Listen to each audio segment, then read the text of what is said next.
అయితే ఇటు భారతీయ జనతా పార్టీ అయితే చట్టం తన పని తను చేసుకోబోయిందని చెప్పేసి అంటున్నారు. సో ఇదే అంశం పైన కాంగ్రెస్ నేతల అభిప్రాయాలు కూడా ఒకసారి తెలుసుకుందాం.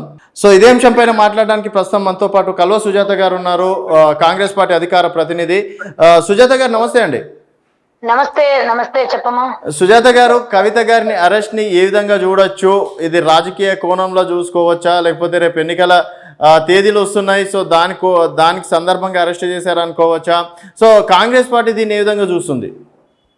నువ్వు 2 లైన్లు అడిగినావు, 2 లైన్లు కలిపి ఒకటే. రాజకీయ కోణం అన్నారు, ఎలక్షన్ల కూడా అయినా 2 ఒకటే కదా. ఓకే. ఈ రోజు గత సంవత్సరంన్నర నుంచి నడుస్తుంది అనుకుంటాను ఈ లిక్కర్ లొల్లి, లిక్కర్ రాణి 2022. 2022. ఓ సూపర్. అయితే 2 ఇయర్స్ దగ్గర వస్తుంది. ఈ 2 సంవత్సరాల నుంచి నడుస్తున్న ఈ ఇష్యూ 11 మంది అరెస్ట్ అవుతారు. 12వ ఆమె మాత్రం 2 సంవత్సరాల నుంచి రోజు సినిమా తెర మీద ఆడిస్తుంది. 100 రోజులు నువ్వు అన్నట్టే 2 సంవత్సరాలు అంటే చాలా చాలా సంపాదించుంటారు టీవీ ఛానళ్ళు.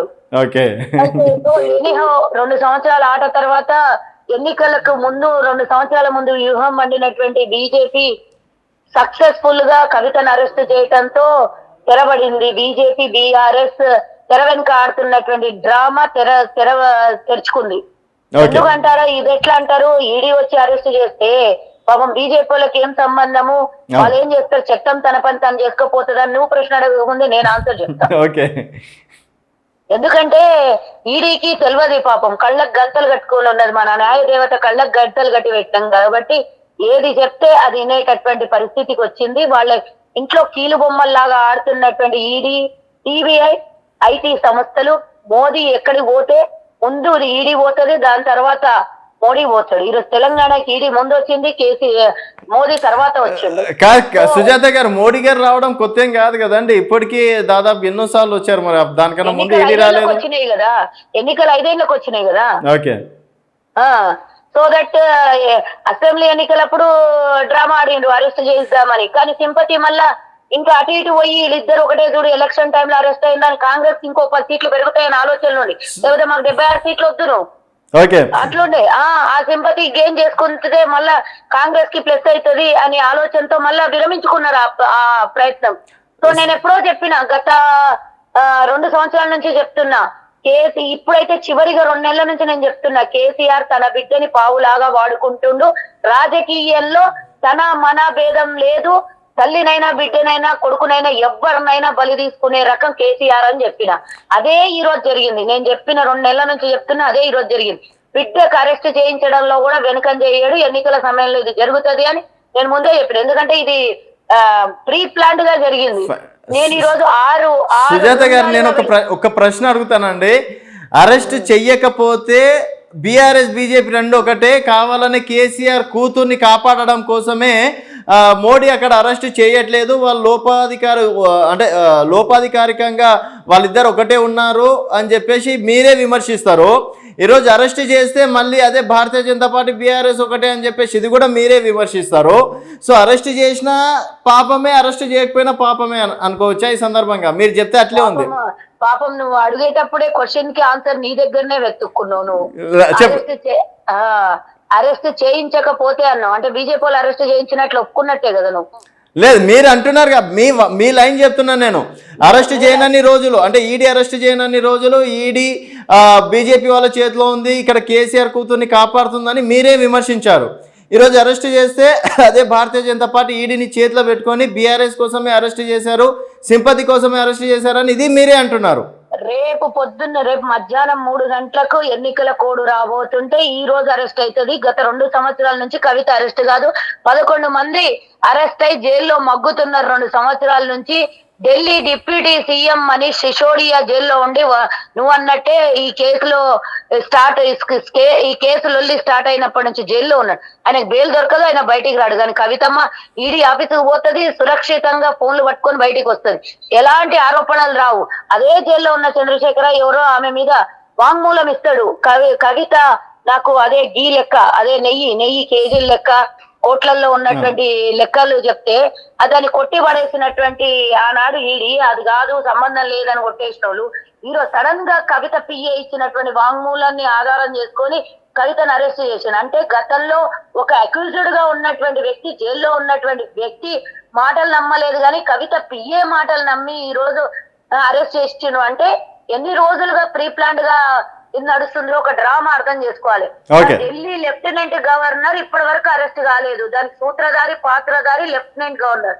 మరి ఆయన ఎందుకు బయట ఉంటాడు? 12 మంది ఎందుకు లోపలికి పోతారు? అంటే బీజేపీ అవసరం ఉన్న వాళ్ళని తప్పించి అవసరానికి వాడుకునేటోళ్లను జైల్లో పెట్టించి హై డ్రామా సృష్టించడం లోపల నిపుణులైనటువంటి విషయం మనం గమనించలేకపోతున్నామా? ఈరోజు తెలంగాణ ప్రజలు పూర్తిగా చూ అనే పరిస్థితికి వచ్చిండ్రు. 2 పార్టీలను చూస్తే 1-2 స్థానాలలో పోటీ పడటం కోసం కవితను అరెస్ట్ చేయించిండ్రు మోదీ. కవిత అరెస్ట్ లో భాగంగా సాక్రిఫైస్ చేసుకున్న కేసీఆర్. నేను ఇంకో విషయం అడుగుతా, రాష్ట్రం మొత్తం ఈ రోజు కవిత అరెస్ట్ అవుతుందని ఎదురు చూస్తుంటే, బిడ్డ అరెస్ట్ అవుతుంటే కూడా కేసీఆర్ మానవత్వం లేదా? ఎందుకు రాలేదు? ఈ రోజు తెలంగాణలో మహిళలను అరెస్ట్ చేస్తుంటే మీ స్పందన ఏందని మమ్మల్ని అడిగే ముందు వాళ్ళ కుటుంబంలో ఉన్నటువంటి మహిళలు, వాళ్ళ తల్లి గాని తండ్రి గాని వాళ్ళని అడగొచ్చు కదా ఇదే మాట, ఎందుకు రాలేదు?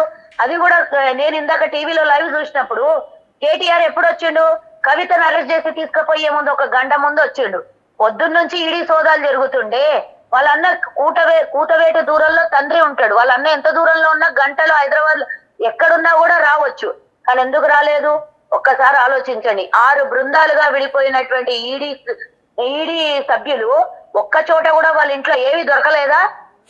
ఫైన్. అయితే ఇదే హరీష్ రావు గారు ఏమంటున్నారంటే కాంగ్రెస్ బీజేపీ కుమ్మక్కయ్యి కవిత గారిని అరెస్ట్ చేయించిందని చెప్పి హరీష్ రావు గారు అంటున్నారు. పని పాట లేకపోతే ఇంట్లో కూర్చొని కైలాస పాఠం ఆడుకోమని, లేకపోతే పచ్చీస్ ఆడుకోమని, లేకపోతే ఇంకోటి ఏదైనా గేమ్ ఆడుకోమని. కానీ కాంగ్రెస్ వాళ్ళతో పిచ్చి పిచ్చి గేమ్లు ఆడితే ఊకోమని చెప్పు. ఇప్పుడు ఆల్రెడీ మీరు ఇద్దరు ఆడుతున్న గేమ్ తెలంగాణ ప్రజలకు అర్థమైంది. మాకు బీజేపీకి ఏం పోతన పెడతాడు అంటే ఎక్కడ పెడతాడు? దేశంలో బీజేపీతోనే పోటీ. మాకు ఇప్పుడు రాష్ట్రాల్లో పార్లమెంట్ ఎన్నికల్లో బీఆర్ఎస్ పని ఖతం అయిపోయింది. ఆల్రెడీ బీజేపీకి లొంగిపోయింది. ఇప్పుడు కేవలం BRS versus Congress, BJP versus Congress నడుస్తుంది తెలంగాణలో.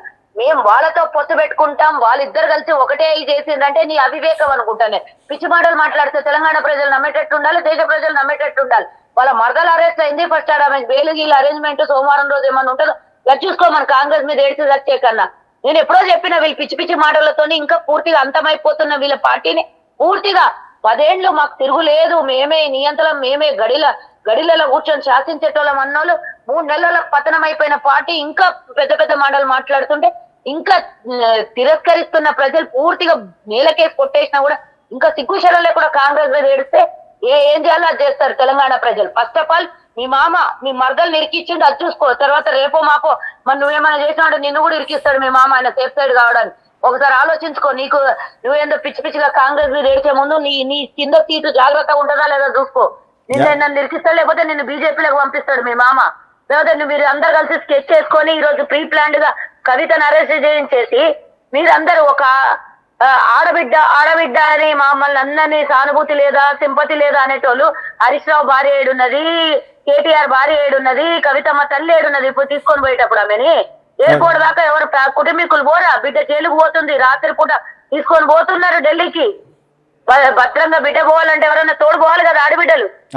అరే మీకు లేని సింపతి తెలంగాణ ప్రజలకు ఎందుకు అవసరం వచ్చింది? ఈ రోజు సింపతి కావాలని అడిగితే రేపు ధర్నాలు చేస్తారు, రోడ్డు మీద లొల్లి చేస్తారు. ఇవన్నీ బీజేపీ అకౌంట్లలో వేసేసి బీజేపీ అరెస్ట్ చేసింది, మంచి పని చేసింది. ఈ రోజు చూడండి బీజేపీ బీఆర్ఎస్ ఒకటే అని కాంగ్రెస్ అన్నది. మొన్న ఎన్నికలలో మేమిద్దరం ఒకటి కాదు అని రుజువు చేసుకునే ప్రయత్నాల్లో రేపు పొద్దున్న రోడ్డు మీదకి వచ్చే సాహసం కూడా వీళ్ళు చేస్తారు బీఆర్ఎస్ వాళ్ళు. ఎందుకంటే ఇంకో 4 ఓట్లు వాళ్ళకి ఎక్కువ పడాలి కదా బీజేపీ వాళ్ళకి. ఇవన్నీ నడవాయని చెప్పండి. తెలంగాణ ఉద్యమ పోరాటం చేసుకున్న గడ్డ ఇది. ఈడ మీరు వచ్చి ఆ నార్త్ ఇండియాలో ఏమో చేసి ఎలగబెట్టినట్లు ఈడ తెలంగాణలో వచ్చి పిచ్చి వేషాలు వేస్తే కేసీఆర్ ని గెలిపించింది వాళ్ళే, దింపింది వాళ్ళే. మీరు వచ్చి 2 డ్రామాలు చేస్తే మిమ్మల్ని ఏం చేయాలో కరుగాల్చి వాత పెడతారు. మా మీద ఏడితే కన్నా మీరు తప్పులు చేసిండ్రా, శిక్షలు పడతాయా, అది ఈడీ చూసుకుంటుందా, బీజేపీ చూసుకుంటుందా, బీఆర్ఎస్ చూసుకుంటుందా, దాని మీద ఏడవండి. మా మీద ఎందుకు ఏడుస్తారు? మేమేమన్నా ఈడీని పిలిపించినామా లేకపోతే మోడీకి పిలిపించినామా తెలంగాణకి? మీరు పిలిపించుకొని దోస్తు మేరా దోస్తాని మీరు ఇద్దరు పట్టాలు వేసుకొని గల్లీ మీద కుస్తీ, ఢిల్లీ మీద చూసి ఢిల్లీకి పోయి కాళేలు మొక్కేసి వచ్చిన కేసీఆర్ ఇప్పుడు వచ్చి మాకు మాట్లాడతాడా? మాకేం సంబంధము కవిత అరెస్ట్ విషయంలో? మేము అడుగుతున్నాం. మనీష్ సిసోడియా ఇప్పటిదాకా బెయిల్ నుంచి బయటికి రాడు, కవితమ్మ అరెస్ట్ కాదు. ఎట్లా ఇది సాధ్యమయ్యే పనే? 11 మంది జైల్లో ఉంటారు, కవిత ఒకటి బయట ఉంటారు. ఎలక్షన్ టైంలో స్టంట్ వేసి తెలంగాణ ఓట్లను ఏదో నరుకుతాం, పొడుస్తాం, పీకుతాం అని చెప్తే తెలంగాణ ప్రజలు నమ్మేటట్లు ఉన్నారా? ఈ డ్రామాలు అనేది అక్కడ నడుస్తాయి. అంధభక్తులు ఉంటారు అక్కడ కొంతమంది, అక్కడ నడుస్తాయి. ఇక్కడ అంధభక్తులు కాదు, కష్టపడి శ్రమ చేసి బతికేటోళ్ళు ఉంటారు తెలంగాణలో. ఈ శ్రమకు ఆటంకం వస్తే ఎవరు ఊరుకోరని చెప్పండి వాళ్ళకి. యా సుజాత గారు, థ్యాంక్ యూ అండి, థ్యాంక్ యూ సో మచ్ లైన్లోకి వచ్చినందుకు. సో మొత్తానికి ఇక్కడ బీఆర్ఎస్ బీజేపీ రెండు ఒకటే, కేవలం మోడీ కోసమే ఇక్కడ కవిత గారిని కూడా తాకట్టు పెట్టారు కేసీఆర్ అని చెప్పేసి కూడా కాంగ్రెస్ నేతలు అంటున్నారు. సో మొత్తానికి మరి కవిత గారి ఎపిసోడ్ని ఏ విధంగా చూడొచ్చు అనేది కూడా మీ అభిప్రాయాలని కింద కామెంట్ రూపంలో తెలియజేయండి.